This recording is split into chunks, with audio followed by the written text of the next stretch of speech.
आज ये व्याख्या का ये अंतिम भाग है जो कि भगत जी के आगमन से शुरू होता है। पड़ोस में एक भगत से लेकर अंत का जो है वह अर्थशास्त्र अनीति शास्त्र है। पृष्ठ संख्या 89 से 92। ये व्याख्या यहाँ से यहाँ तक के बीच के ये क्लिष्ट अंश हैं जिसकी मैं व्याख्या करने जा रहा हूँ। संचय की तृष्णा और वैभव की चाह में व्यक्ति की निर्बलता ही प्रमाणित होती है। ये समझना पड़ेगा। संचय की तृष्णा, संचय मतलब इकट्ठा करना, तृष्णा मतलब है चाहत, इच्छा।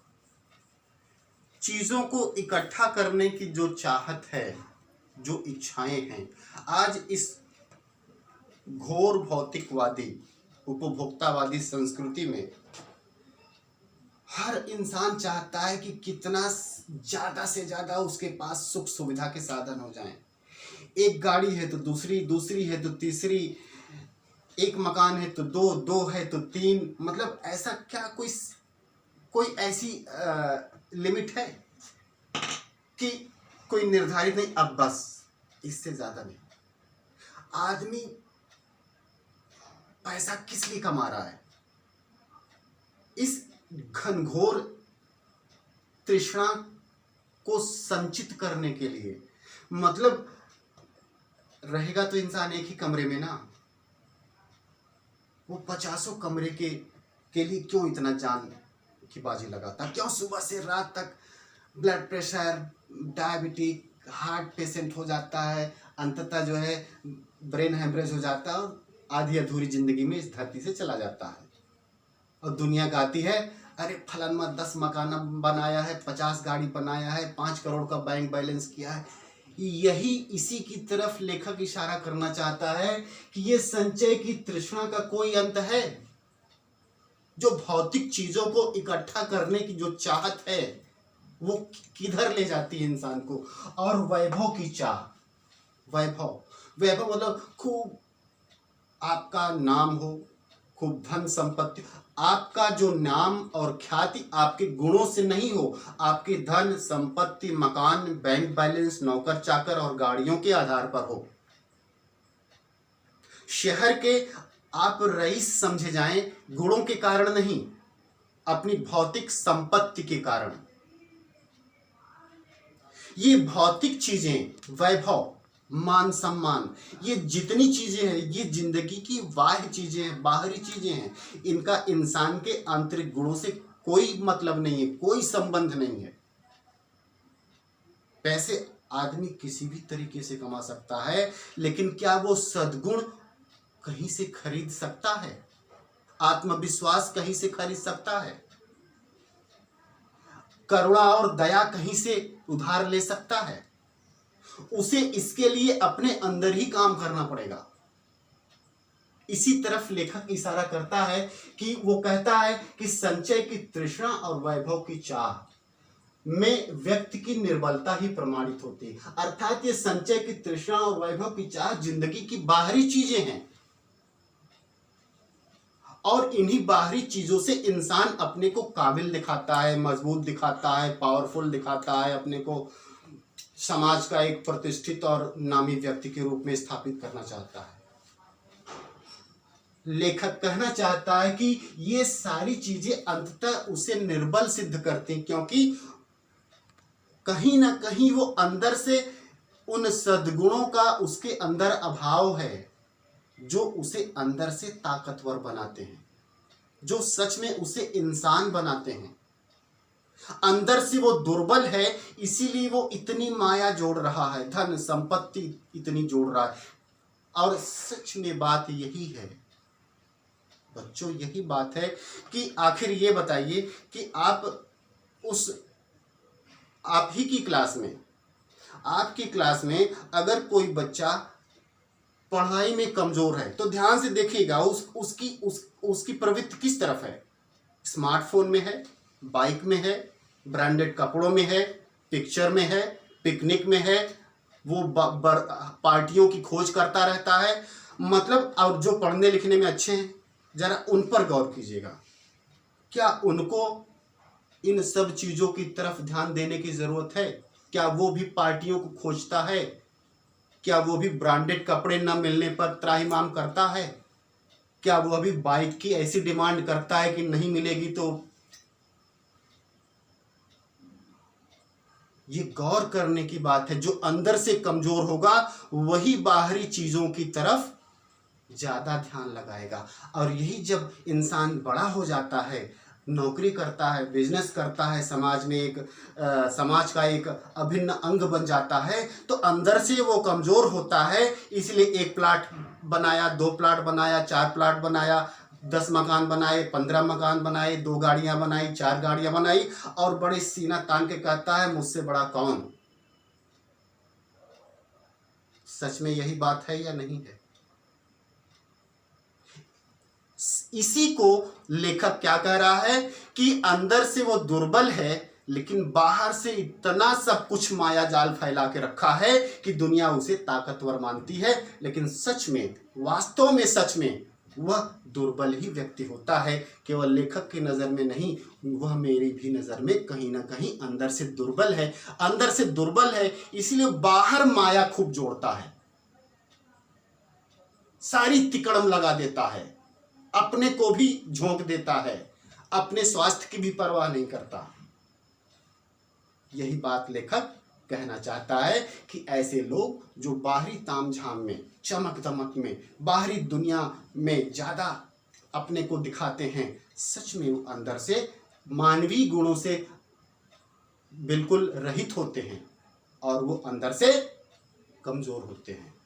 दूसरा है, बाजार को सार्थकता वही मनुष्य देता है जो जानता है कि वह क्या चाहता है। भगत जी का उदाहरण देखिए। भगत जी को जीरा लेना है और नमक लेना है।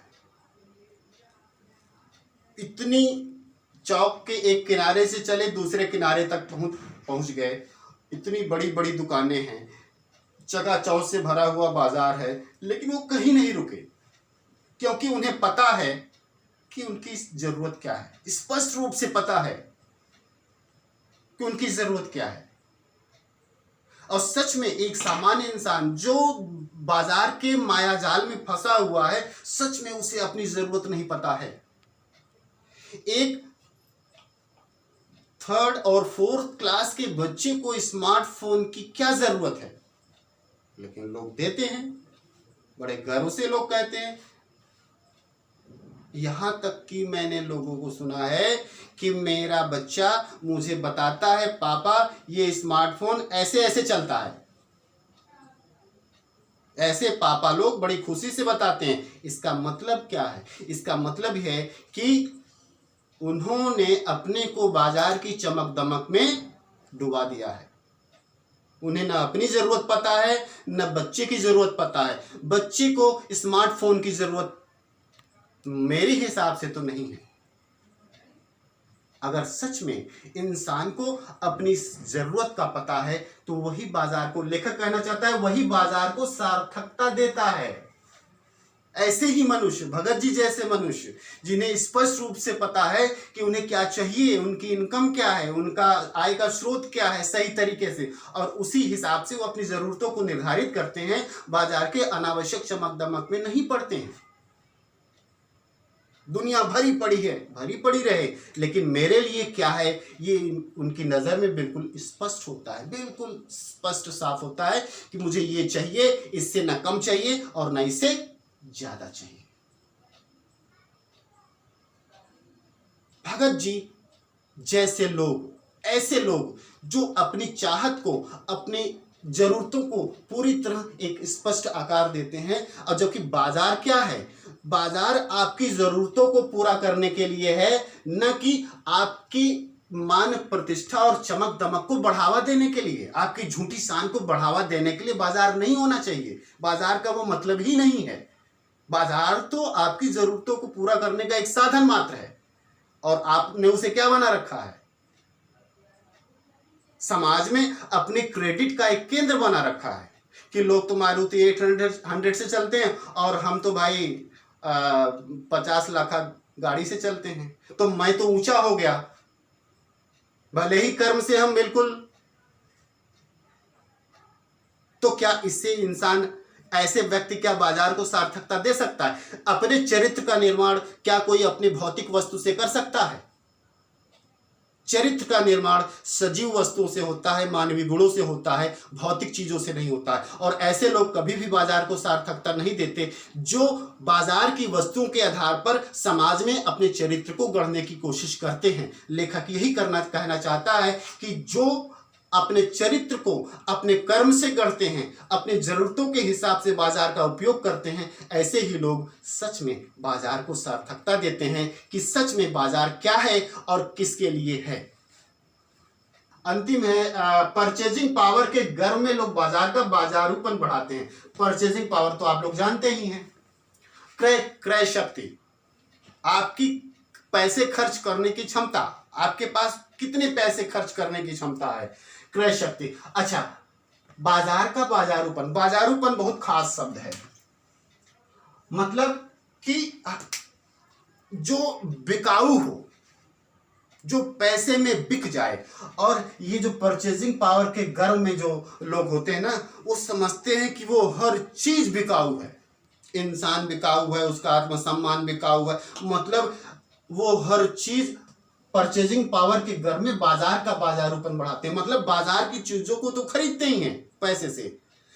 बाजार में जो भी चीजें हैं, भावनाएं हैं, इंसान है, इंसानियत है, वो सबको, सबका मोल लगा देते हैं क्योंकि उनके पास पैसा है। अब समझते हैं कि पैसे से वो इंसान को खरीद लेंगे, उसके आत्मसम्मान को खरीद लेंगे, उसकी ईमानदारी को खरीद लेंगे, उसके अस्तित्व को बेच देंगे, उसके अस्तित्व को तबाह कर देंगे। क्यों? क्योंकि उनके पास पैसा है।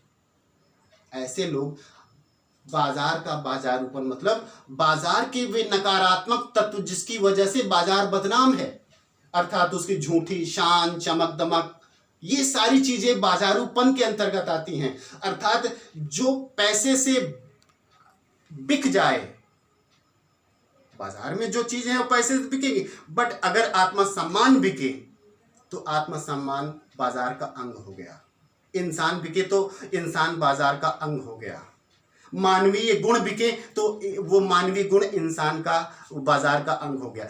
ये सारी चीजें भी, ऐसे परचेजिंग पावर जो ज्यादा रखते हैं, ऐसी चीजें भी बाजार का अंग बना देते हैं क्योंकि उनके पास खरीदने की क्षमता है। यही बात यहाँ लेखक कहना चाहता है कि ये लोग किसी को भी नहीं छोड़ते। जिनके पास खूब पैसे होते हैं, ये लोग हर चीज को खरीद कर उसे बाजारू बना देते हैं, उसे एक अपनी झूठी शान का मोहरा बना देते हैं। यही बात लेखक कहना चाहता है।